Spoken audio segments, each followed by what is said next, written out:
L'histoire parle souvent des batailles gagnées par les armes, mais rarement de celles gagnées par l'intelligence.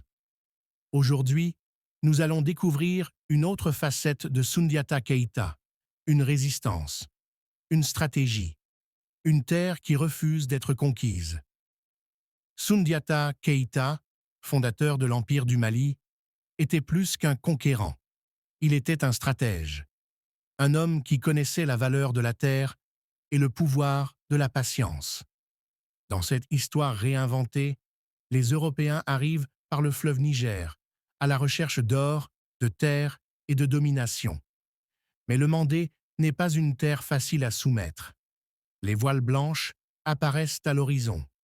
Le bruit du métal remplace le chant des oiseaux.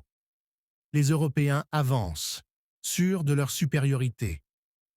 Mais ils ne savent pas qu'ils entrent dans une guerre qu'ils ne peuvent pas comprendre. Sundiata convoque les rois, les chefs de guerre et les griots.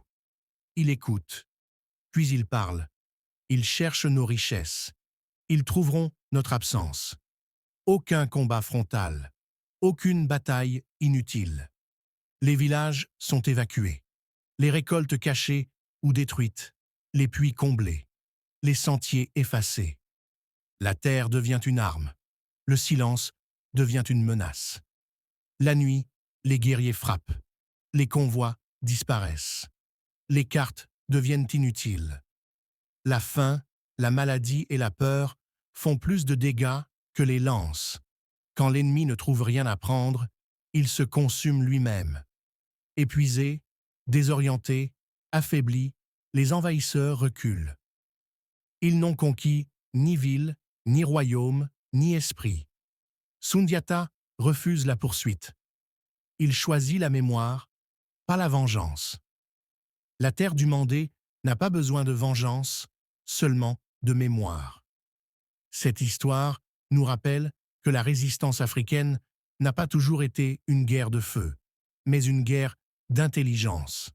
Si cette vidéo t'a appris quelque chose, like, partage et abonne-toi, car notre histoire mérite d'être racontée.